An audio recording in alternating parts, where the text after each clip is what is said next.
Welcome students. आज हम एक नया टॉपिक पढ़ने वाले हैं। This is the beginning topic of your calculus, so please take it seriously. इसमें हमारा पहला टॉपिक जो है दिस इज कंटिन्यूटी। आपके चैप्टर का नाम है कंटिन्यूटी एंड डिफरेंशिएबिलिटी। तो सबसे पहले हम कंटिन्यूटी पढ़ेंगे।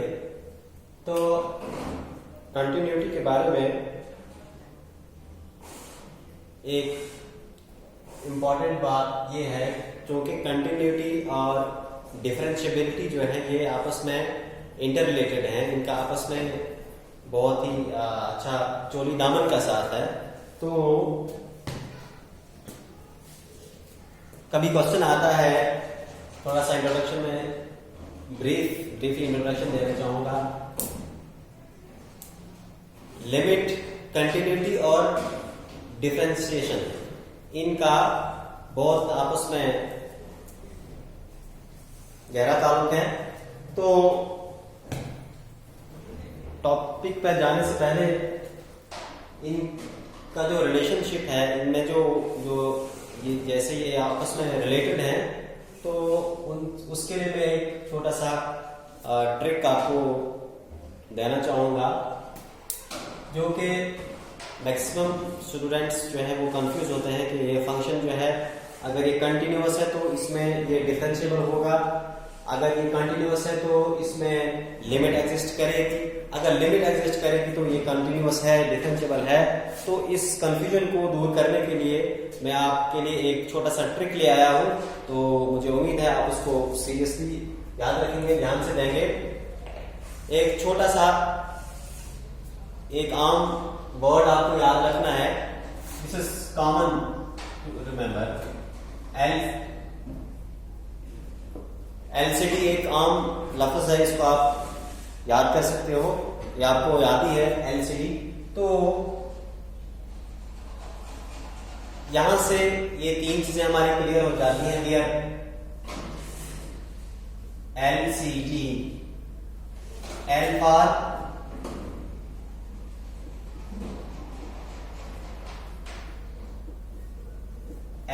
limit exists,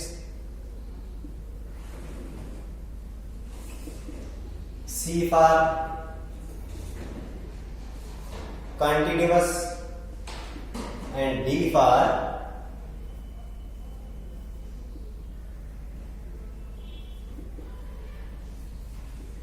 differentiable। और इसके साथ मैं यहां पे लिखूंगा, मान के चलो 5th क्लास, इसको मैं लिखूंगा 8th क्लास, इसको मैं लिखूंगा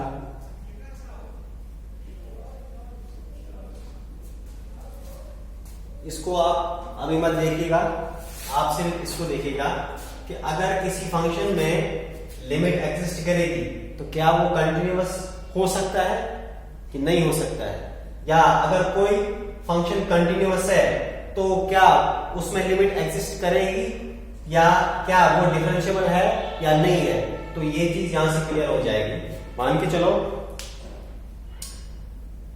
अभी आप थोड़ा सा इसको देखेंगे, 5th क्लास, 8th क्लास और 10th क्लास। जिसने 5th क्लास पास की है तो क्या जरूरी है कि उसने 8th क्लास भी पास की भी होगी या नहीं भी की होगी। यहां से हम नहीं कह सकते हैं कि 5th क्लास को पास करने वाले ने 8th क्लास या 10th क्लास पास की है, हम नहीं कह सकते हैं। इसीलिए हम यहां से बोल सकते हैं कि जिस फंक्शन में लिमिट एग्जिस्ट करेगी, जरूरी नहीं है कि वो फंक्शन कंटिन्यूअस होगा या डिफरेंशिएबल होगा, वो हमें चेक करना पड़ेगा। अलबत्ता अगर ऐसा होगा कि किसी पर्सन ने, किसी स्टूडेंट ने 8th क्लास पास की है, भाई जाहिर सी बात है अगर उसने 8th क्लास पास की है तो उसने तो 5th क्लास भी पास की होगी। अगर इसके लिए अगर आप यहां देखेंगे, अगर हमें कोई बोलेगा कि कंटिन्यूअस अगर है कोई फंक्शन, अगर कोई फंक्शन कंटिन्यूअस है तो हम कह सकते हैं कि उसमें लिमिट भी एग्जिस्ट करेगी। इसी तरीके से अगर हमें कोई बोले कि किसी स्टूडेंट ने 10th क्लास पास की है तो हम आराम से कह सकते हैं कि उसने 8th क्लास भी पास की होगी और 5th क्लास भी पास होगी। इसी तरीके से हम यहां पर देख सकते हैं, अगर हमें कोई बोलेगा कि कोई फंक्शन डिफरेंशिएबल है, कोई फंक्शन डिफरेंशिएबल है, तो उसके लिए हम आराम से बोल सकते हैं कि वो कंटिन्यूअस भी होगा और उसमें लिमिट भी एग्जिस्ट करेगी। तो लिहाजा कभी ये एक नंबर का ऑब्जेक्टिव टाइप में क्वेश्चन भी आता है कि if a function is continuous it is also differentiable, not differentiable. तो हम बोल सकते हैं कि अगर कंटिन्यूअस है तो नॉट नेसेसरी, जरूरी नहीं है ये डिफरेंशिएबल भी होगा। तो मुझे उम्मीद है कि आपने ये सीखा होगा, आपको ये कंफ्यूजन दूर हुई होगी। सो अब हम थोड़ा सा अपने टॉपिक पे आते हैं, कंटिन्यूटी पे आते हैं। तो उसके लिए हम कुछ और पढ़ेंगे। अब कंटिन्यूटी जो है, कोई फंक्शन कंटिन्यूअस है या नहीं है। मान लो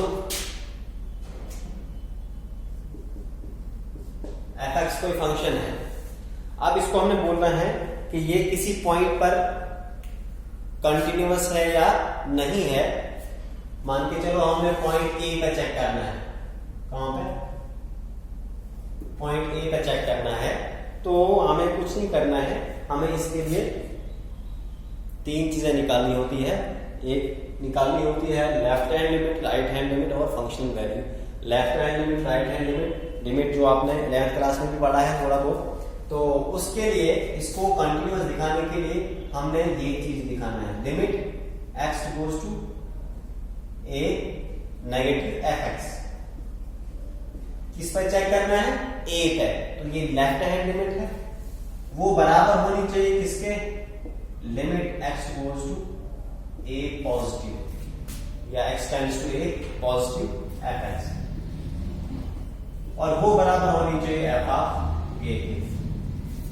अगर ये तीन वैल्यूज इक्वल आती है, अगर इन तीनों की वैल्यू सेम आती है, तो हम बोल सकते हैं कि वो फंक्शन जो है हमारा कंटिन्यूअस है। अदरवाइज मतलब अगर इनमें से कोई एक भी दो के इक्वल नहीं आती है, तीनों वैल्यूज इक्वल नहीं आती है, तो we can see that the function is not continuous.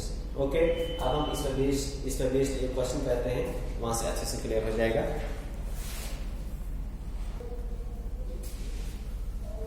Okay, question करते हैं हम। यहाँ पे फंक्शन दिया है f equal to x if x lesser equal to 1 और f equal to 5 if x greater than 1।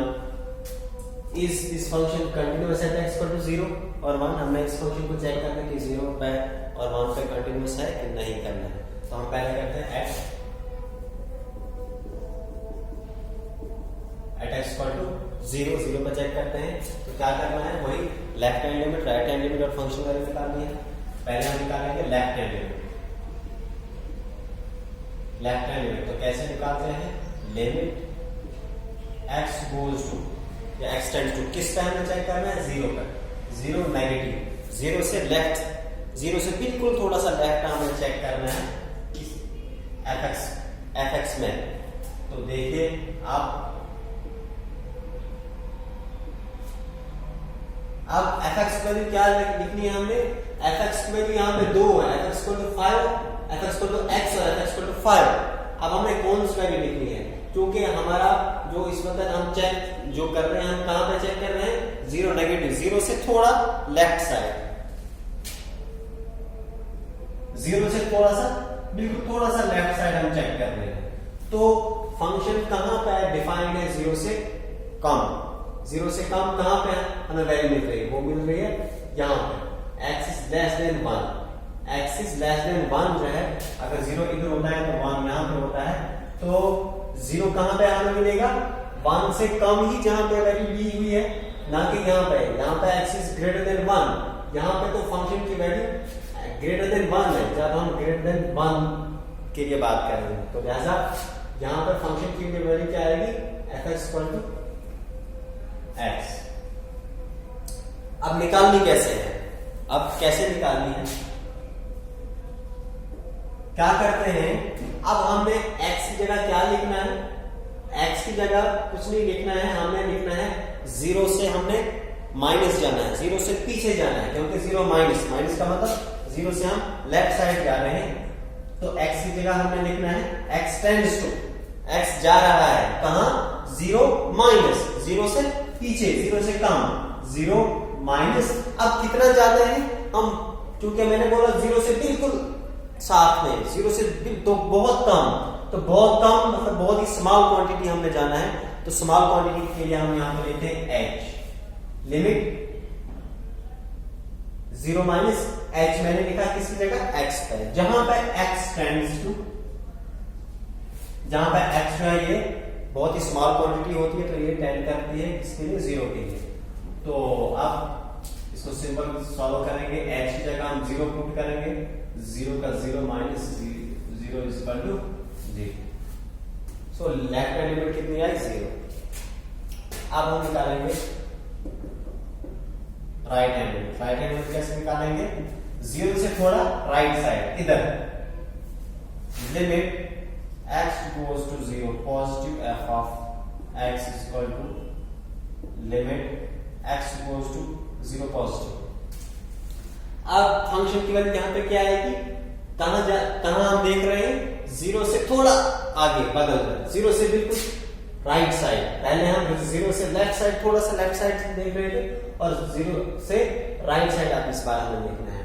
तो हमने कौन सी वैल्यू लिखनी है, यहां पे हमें फंक्शन की वैल्यू क्या आएगी जो 0 से थोड़ा राइट साइड डिफाइन की गई है, तो वो कहां की गई,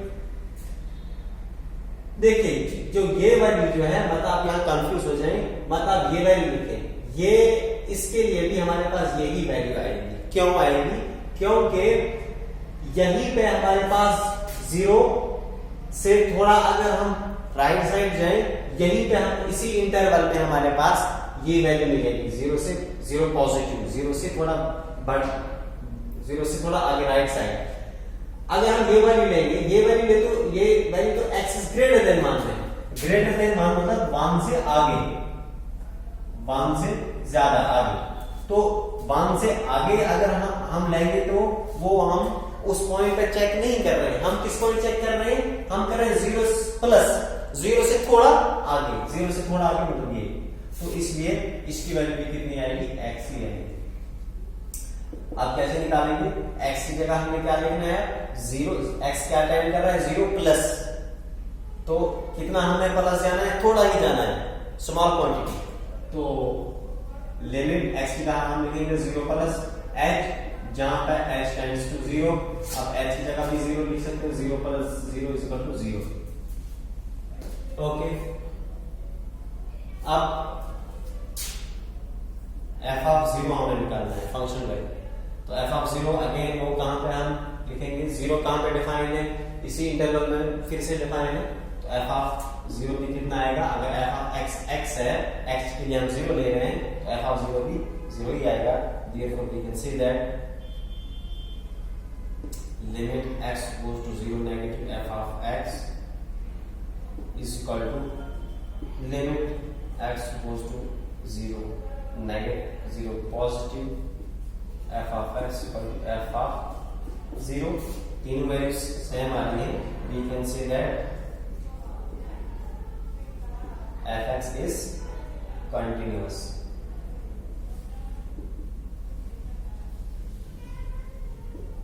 at x equal to 0। तो सिमिलरली आप 1 के लिए भी इसी तरीके से करेंगे, तो बाकी क्वेश्चंस इंशाल्लाह हम नेक्स्ट टाइम करेंगे। तो आपने इसको अंडरस्टैंड किया होगा, बाकी क्वेश्चंस भी इसी तरीके से हैं, आप चेक कीजिए आप कितने खुद कर पाते हैं। बाकी next will do next time.